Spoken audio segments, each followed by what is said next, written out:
क्या बोलते हैं? ग्राम सिंह, गांव का शेर। तो कभी कभी म्युनिसिपैलिटी वाले उनको पकड़ लेते हैं, लेकिन अगर किसी ग्राम सिंह के गले में फंदा बंधा हो उसको छोड़ देते हैं, बोले कि किसी का पालतू है, इसको छोड़ दो। ठीक वैसे ही भैया यम के दूत घूमते रहते हैं हम सबको पकड़ने के लिए, लेकिन जैसे ही यमदूत देखते हैं, अरे गले में कंठी माला है, सिर पर तिलक लगा है, चोटी है, धोती है, बोले जरूर ठाकुर जी का, इसको मत पकड़ो, इसको यहीं छोड़ दो, इसको मत पकड़ो। इसलिए भैया दोनों तरफ से अपना कल्याण होगा। हम हिंदू राष्ट्र के भी हो जाएंगे, तिलक आदि लगाएंगे तो, और आध्यात्मिक स्तर पर भी ठाकुर जी के हो जाएंगे। अपने स्वरूप को सत्संगी बनाओ। जब अंग्रेज नहीं आए थे, मुगल नहीं आए थे, उससे पहले हमारे भारत में सब धोती पहनते थे, उससे पहले सब तिलक लगाते थे। आपने कभी सीरियल में देखा राक्षस, रावण, कंस, ये सब भी तिलक लगाते थे, ये भी बिना तिलक के नहीं रहते थे। तो हम क्यों छोड़ देते हैं? इसलिए भैया तिलक जरूर लगाओ, कंठी जरूर पहनो, अपने आचरण को, स्वभाव को, खान पान को सुधारने का प्रयास करो। मन आपका अपने आप एकाग्र हो जाएगा। मन के चंचल होने का कारण हमारा कुसंग है, हमारा दूषित भोजन है। जैसा खाओ अन्न वैसा होवे मन, जैसा होवे मन वैसे होवे स्वभाव, जैसा होवे स्वभाव वैसी होवे बुद्धि, जैसी होवे बुद्धि वैसी होवे क्रिया, जैसी होवे क्रिया वैसी होवे गति। हमारी गति निर्भर करती है हमारे अन्न के ऊपर। इसलिए अन्न को सुधारो। और अन्न को सुधारने का सबसे बढ़िया तरीका क्या है पता है? घर में खाना बन रहा है ऐसा बोलना बंद करो। क्या बन रहा है? बोले भोजन बन रहा है। किसके लिए बन रहा है? बेटा के लिए, बेटी के लिए, हमारे ना, हमारे ठाकुर जी के लिए बन रहा है। और ठाकुर जी के लिए बन रहा है तो ठाकुर जी के भोजन में फिर प्याज लहसुन नहीं डालना चाहिए। आप विश्वास मानिए, भगवान का भोजन आप इन दो चीजों के परहेज करके लगाओगे और फिर उसको पाओगे, अपने आप देखोगे कि मन आपका शांत होने लग जाएगा, मन आपका स्थिर होने लग जाएगा, मन में एकाग्रता प्रकट होने लग जाएगी। अब कहां तक कहें? देखो, प्याज लहसुन खाने से आपको कोई घनघोर पाप लग जाएगा, नरक में चले जाओगे, ऐसा नहीं है। लेकिन हां, प्याज और लहसुन जो है ये तामसिक होते हैं और इनका सेवन करने से मन जो है वो विचलित रहता है, बुद्धि जो है उसमें नकारात्मक विचार आते रहते हैं, इसलिए इनका सेवन नहीं करना चाहिए। और सबसे बड़ी बात है भैया, हमारे ठाकुर जी को भोग नहीं लगता तो हम क्यों पाए? गीता में भगवान कहते हैं, मेरे को बिना भोग लगाए व्यक्ति जब भोजन करता है तो भुंक्ते ते त्वघम पापात, वो अपना पाप खा रहा है। भगवान कोई हमारी रोटी खा तो जाते नहीं है। भगवान को ऐसा तो नहीं कि आपने रोटी दाल चावल रखे तो पूरी प्लेट साफ हो गई। ठाकुर जी तो केवल भोजन पर दृष्टि डाल के उसको शुद्ध करते हैं ताकि हमारे खाने योग्य वो हो जाए। सत्संग के बहुत स्वरूप हैं, सत्संग के बहुत पहलू हैं बंधुओं, उनको अपनाना प्रारंभ करो। और सबसे बड़ी बात है, अंतःकरण से शुरू करो।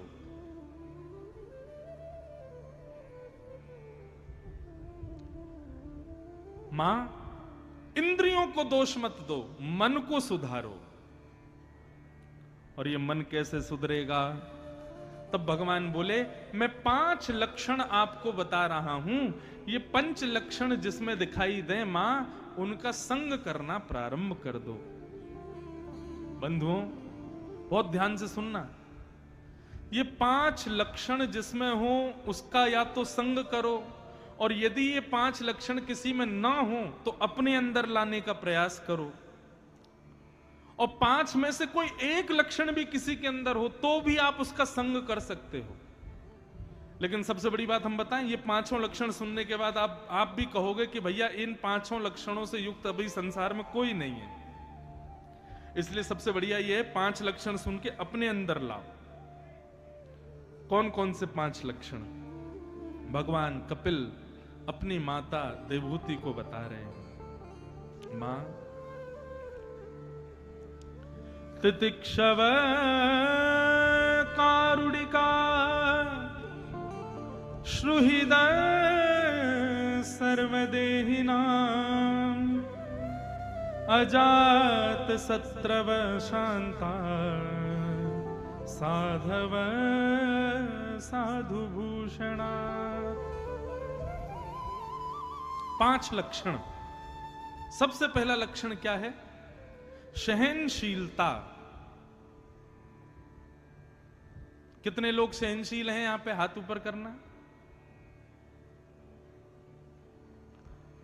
मुश्किल से 4-5 लोगों ने हाथ खड़े किए। ये बात तो देखो ताली बजाने वाली है कि आप लोगों ने सत्य बताया। लेकिन एक बात बताएं, किसी की सहनशीलता का यदि पता करना, हाँ भैया हो, भैया खूब सहनशील हो, बैठो।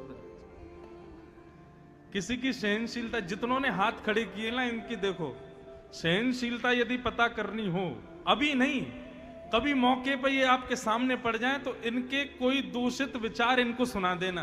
भाई कुछ भी कहो, तुम ना तुम क्रोधी बहुत हो, तुम लोभी बहुत हो, हमने देख लिया तुम्हारे अंदर लोभ है। कुछ भी कहो भाई, यार तुम्हारे अंदर ना ये क्या कहते हैं, जो है काम की भावना बहुत ज्यादा है। तुरंत देखना, सहनशीलता पता चल जाएगी। तू कौन होता है मुझसे ऐसे बोलने वाला? अच्छा, तुझको हम लोभी दिखाई देते हैं, तुझको हम क्रोधी दिखाई देते हैं। व्यक्ति अपनी वास्तविकता नहीं सुन सकता, वहीं पता चल जाता है कि वो सहनशील नहीं है। व्यक्ति की सहनशीलता यदि देखनी हो तो उसकी वास्तविकता उसके मुंह पे बोलो, तो हाथ जोड़ करके मुस्कुरा करके सुन ले, समझना कि सहनशील है। अब इसका मतलब यह नहीं है कि जबरदस्ती उल्टी सीधी किसी की भी बात किसी के मुंह पे जाके बोल दो, तो गुस्सा तो आ ही जाएगा बेचारे को। लेकिन सहनशील व्यक्ति, उसकी वास्तविकता बताओ या उससे गलत बोलो, उसके हृदय पर उसका कोई प्रभाव नहीं होता। वो अपने समत्व में रहता है, वो अपनी समभाव में रहता है। लेकिन जो बहुत जल्दी अपने वास्तविकता को सुनकर के विचलित हो जाए, समझ जाना मां संग करने योग्य नहीं है ये व्यक्ति। सहनशीलता।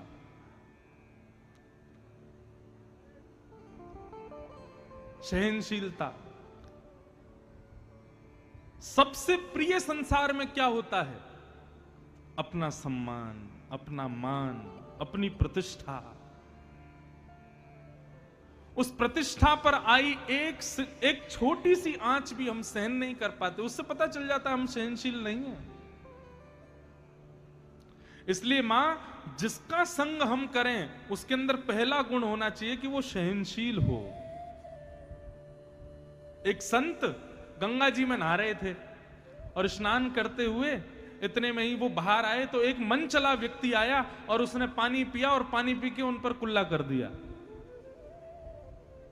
संत मुस्कुराए और दोबारा गंगा जी में चले गए। स्नान करके पुनः बाहर आए, उसने फिर कुल्ला कर दिया। संत दोबारा चले गए, फिर गंगा में स्नान करके आए, फिर बाहर आए, फिर कुल्ला कर दिया। लेकिन संत के हृदय को जरा भी ठेस नहीं पहुंची। वो चौथी बार फिर गए, स्नान करके बाहर आए तो जो बार बार पानी उन पर फेंक रहा था, उस व्यक्ति को थोड़ा अटपटा लगा। बोले मैं इतने इनके साथ में बुरा कर रहा हूं, इनको गुस्सा ही नहीं आ रहा। अब की बार वो बाहर आए तो उन्होंने चरण पकड़ लिए। बोले महाराज जी, मैंने आपके ऊपर इतना कुल्ला किया, लेकिन आपने बिना क्रोध किए बार बार गंगा में स्नान किया, मैं आपके चरण पकड़ता हूं। महात्मा ने उसको उठाया, उसके चरण में गिर गए। बोले तू मेरे चरण मत पकड़, मैं तेरे चरण पकड़ता हूं। बोले आप क्यों प्रणाम कर रहे हो? मैं तो आपका अपमान कर रहा था, फिर क्यों प्रणाम कर रहे हो? संत ने कहा, बोले हर बार तो मैं एक ही डुबकी लगाता था, आज तेरी वजह से 4-4 डुबकी लगाई मैंने। हर बार तो मैं गंगा जी में एक ही बार प्रवेश करता था, आज तेरी वजह से गंगा मैया ने अपनी गोद में 4 बार मुझे खिलाया है। इसलिए भैया धन्य है, तू आ गया, तेरी वजह से गंगा जी का बार बार आस्वादन हुआ। इसे कहते हैं सहनशीलता। सुनने में बड़ी अच्छी लग रही है, लेकिन करने में उतनी ही कठिन है। बंधु, सहनशील बनो। और हम दावे से कह सकते हैं, भैया घाट घाट के पानी पिए हमने, दुनिया भर में कथा करते हैं, व्यक्ति के अंदर सहनशीलता का 100 भी नहीं होता,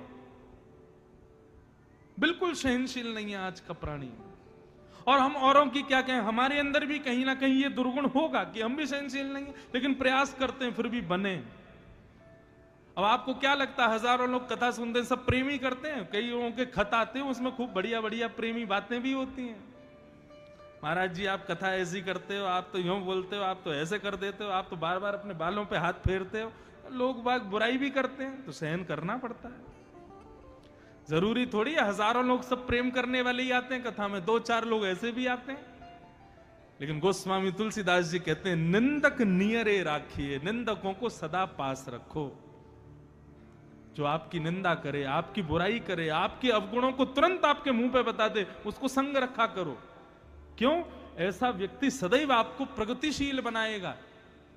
लेकिन जो बात बात पे आपकी हाजी हजूरी करें, बार बात पे आपकी प्रशंसा कर दिया करें, आपके मुंह पे ही आपके गुणगा दिया करें, ऐसे व्यक्ति आपको ऊपर उठने से रोक रहे हैं, यही समझिएगा। सहनशील पहला लक्षण, तितिक्षव। दूसरा लक्षण क्या है? तितिक्षव कारुणिका।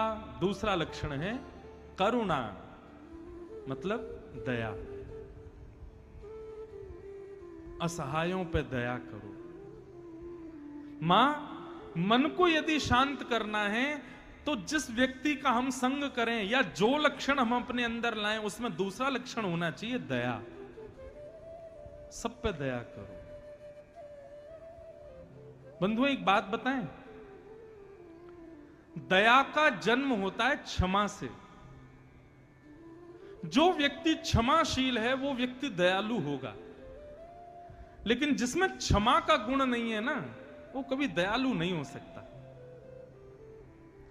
कोई बड़े से बड़ा अपराध कर दे आपके साथ, आप उसकी बुद्धि पर दया खाओ। कोई बहुत बड़ा दुष्कृत्य कर दे, आप तब भी उस पर दया करो। बोले हमें दया आ रही है इसकी बुद्धि के ऊपर, हमें दया आ रही है इसके ऊपर, बेचारा कितना संकीर्ण सोच का है। दया, क्षमा करो सबको। क्षमा से दया अपने आप आती है। आपको एक बात बताएं, कई लोग मेरे से प्रश्न करते हैं, महाराज जी आप कहते हैं क्षमा किया करो सबको, लेकिन कोई इतना बड़ा अपराध कर दे कि जिस पर क्षमा नहीं कर सकते, तब हमको क्या करना चाहिए? देखो,